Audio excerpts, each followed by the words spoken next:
Ladies and gentlemen, welcome back to Driven Wyld. Today, we are talking about, I got an account notice from Karen and Uber support. So while I was driving for Uber Eats the other day, something took place that caused me to get an account notice. And honestly, it reminded me of a god-awful truth about how the gig economy has been operating in this day and age. And honestly, it's really frustrating for all parties involved. So with that said, I want to go over what happened to me that caused me to get an account notice, the harsh truth of being a gig worker today, and everything in between. So with that said, let's get started. I had an order for a Vietnamese place here down in South Florida, which turned into a stacked order while I was on my way there because, well, both orders paid well. Bad idea. I picked up the order from both restaurants and went to drop off the first order to an address which of course did not exist. So I contact the customer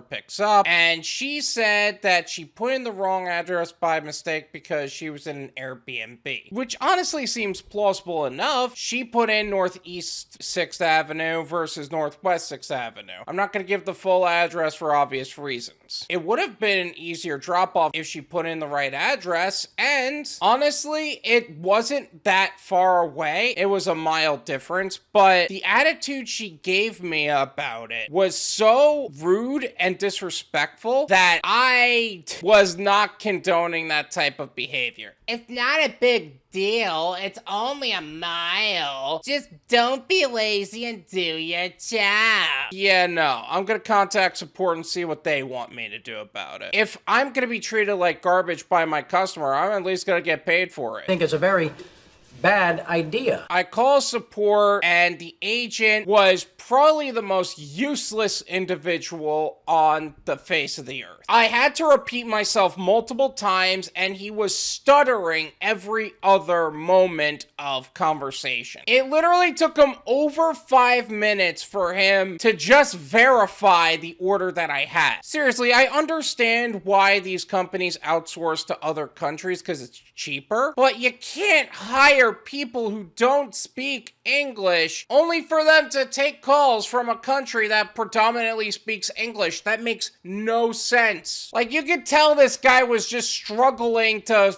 figure out how to put a sentence together. And I understand, I'm not the brightest knife in the crayon box, and I struggle with the English language at times. But there is a difference between some of the things I say and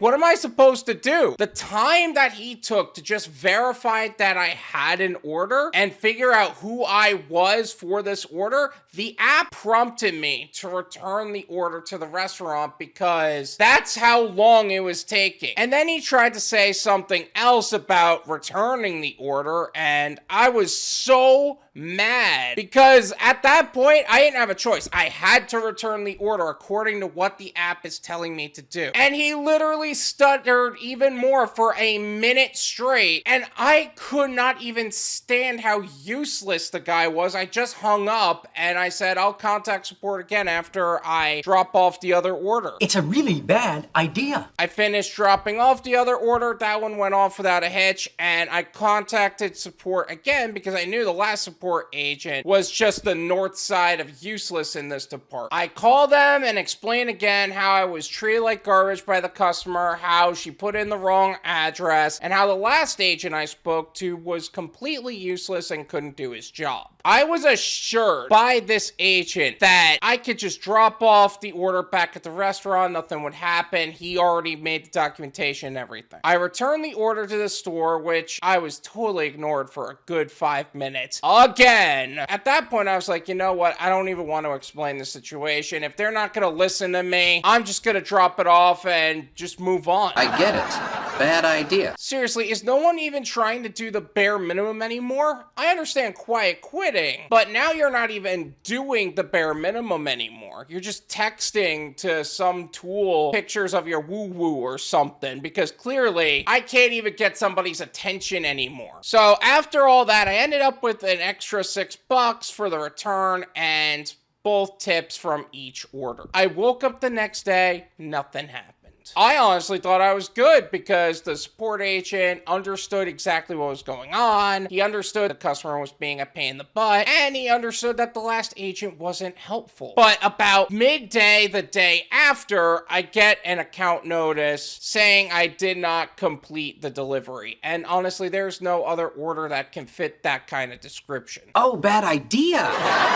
Honestly, I am so sick of being lied to. I'm sick of these apps not only condoning the scams, they're being a part of it at this point. Have you noticed that? Like, wrong order delivered is now an account violation on DoorDash, even though we are being handed these orders by the restaurant. And this is exactly why I'm so adamant on building up this channel and making sure I never have to work with people like that again, because I'm tired of being everybody else's fall guy. Oh, the customer didn't put on the right address, the support agent didn't know how to speak English, the restaurant was completely ignoring you in every possible way. Clearly this was the driver's fault. If I am making content and I get a commenter I don't like and treats me like dirt, you know what I could do? I could hide the comment, I could block the person, and I could just move on. But for these gig apps, I have to be concerned about somebody saying the wrong thing and they are attacking my account. And keep in mind, these account notices on Uber Eats specifically, they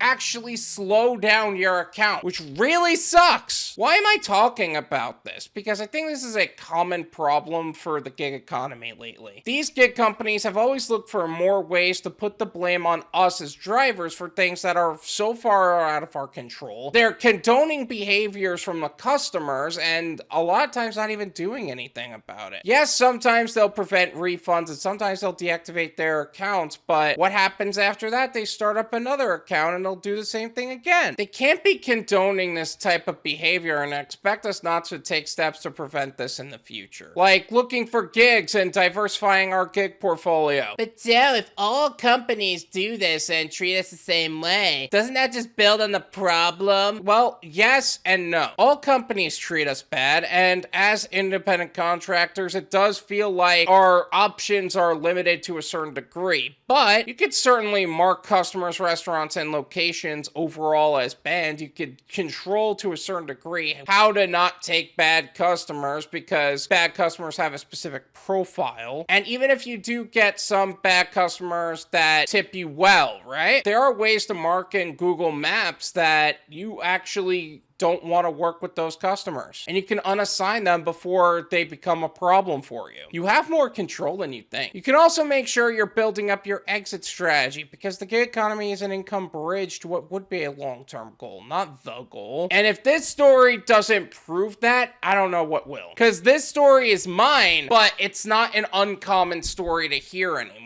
If you're working on a side hustle that is independent on your activity, start pressing into that more. Start investing so that way you're not super dependent on the income that you have to generate on your own. And start to develop systems that are making you money so that way you don't have to continuously make money yourself. All in all, it is your responsibility to protect yourself financially, protect your accounts, and overall just protect yourself because we all know these companies will never do that for us. Thank you so much for watching. I really appreciate it. As always, make sure to hit the like button, subscribe if you're new, and I'll see you guys next time. Peace!